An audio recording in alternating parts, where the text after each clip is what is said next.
ఎప్పటికప్పుడు తాజా వార్తలను అందిస్తున్న ఏపీ పవర్ న్యూస్ కు స్వాగతం. మన్యం ఆరాధ్య దైవం మోదకొండమ్మ జాతర ఘనారంభం.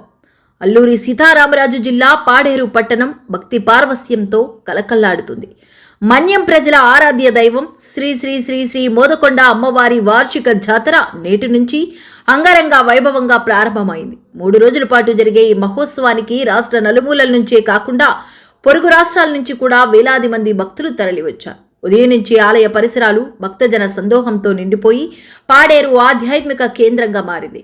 అమ్మవారి ఆలయం నుంచి శతకం పట్టు వరకు నిర్వహించిన ఘట్టాల ఊరేగింపు భక్తి శ్రద్ధల మధ్య అత్యంత వైభవంగా సాగింది. తలపై ఘటాలు మోస్తూ మహిళలు, యువత, పెద్దలు భక్తిభావంతో ఊరేగింపులో పాల్గొన్నారు.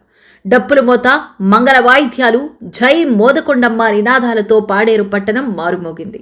భక్తుల రద్దీ దృష్ట్యా ఆలయ కమిటీ విస్తృత ఏర్పాట్లు చేసి తాగునీరు, అన్నదానం, వైద్య సేవలు అందుబాటులో ఉంచింది. జాతర సందర్భంగా ప్రత్యేక పూజలు, హోమాలు, సాంస్కృతిక కార్యక్రమాలు భక్తులను ఆకట్టుకుంటున్నాయి. మోదకొండమ్మ తల్లిని దర్శించుకొని కుటుంబ సౌఖ్యం, ఆరోగ్యం, ఐశ్వర్యం కలగాలని భక్తులు ప్రార్థిస్తున్నారు.